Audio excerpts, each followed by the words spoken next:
2026 தேர்தலில் எப்படி இருக்கும்னு நினைக்கிறீங்க? இன்னும் ஒரு 3 மாசம் போகட்டுமே, சரியா சொல்லுவோமே. இப்ப கூர்ந்து நானும் கவனிச்சுக்கிட்டு இருக்கேன்.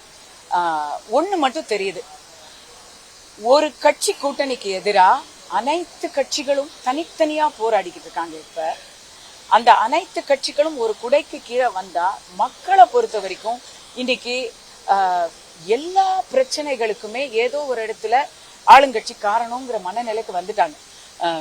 இந்த வெள்ளம் வந்துச்சு பாருங்க, இந்த வருஷம் நான் இதை ஆதாரத்தோட சொல்றேன், என் வீட்டு ரோட்லயே நடக்குது. சமீபத்துல வந்த வெள்ளத்துல 4000 கோடிக்கு பைப்பு போட்டாங்க இல்லையா, அந்த 4000 கோடி பைப்பு வேலை செய்யல. அதுக்கு பதிலா ஆனா அடுத்த நாளே தண்ணி எல்லாம் வடிஞ்சிருச்சு. அடடா, அடுத்த நாளே தண்ணி வடிஞ்சிருச்சு, அப்போ அவங்க திட்டம் தான் காரணமான்னு பார்த்தா அது இல்ல. மூளைக்கு மூளை, ரோட்டுக்கு ரோடு, ஜெட்ராடையும் மோட்டரையும் வச்சு எல்லா தண்ணியும் பம்ப் அடிச்சு விட்டாங்க. அப்ப அது பேசாம 4000 கோடிக்கு பம்பு மேஷினே வாங்கி போட்டுருக்கலாமேங்க. இந்த மாதிரிதான் இது ஜனங்க எல்லாருக்குமே தெரியுது. நாங்க இருக்கிற ரோட்ல நான் மட்டும்தான் இருக்கேனா, அங்க 1000 பேர் இருக்கிறாங்க அந்த ஏரியாவுல, எல்லாருக்கும் தெரியுது. எல்லாருமே வெறுப்புல இருக்காங்க.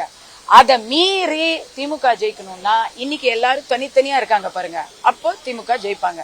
அதனால அவங்க விஜயை கொஞ்சம் அப்படி உசுப்பேத்தி விடுறது, இபிஎஸ் உசுப்பேத்தி விடுறது, அண்ணாமலை அவர்களை உசுப்பேத்தி விடுறது, இப்படி அப்படி பண்ணி டிவைட் அண்ட் ரூல் பண்ணிக்கிட்டு இருக்காங்க. சீமான் அவர்கள் ஏற்கனவே சொல்லிட்டாரு, எங்கேயும் போக மாட்டேன், நான் தனியா நிப்பேன்னு. நான்லாம் எனக்கு நான் உள்ள போனப்போ முதல் ஆதரவு குரல் கொடுத்தது சீமான் ஐயா. அண்ணன் சீமான் அவர்களுக்கு நான் வெளியே நான் நன்றி சொன்னேன். அந்த நன்றியோட வெளிப்பாடா சொல்றேன், அவரை என்ன திட்டுனாலும் பரவாயில்ல. எல்லாரும் சேர்ந்து மக்களுடைய ஒரே ஆசை திமுகவை வெளியேற்றணுங்கிறது, அதை பண்ணிட்டு அதுக்கப்புறம் உங்களுடைய கொள்கையை பாருங்கன்னு நான்லாம் சொல்லுவேன்.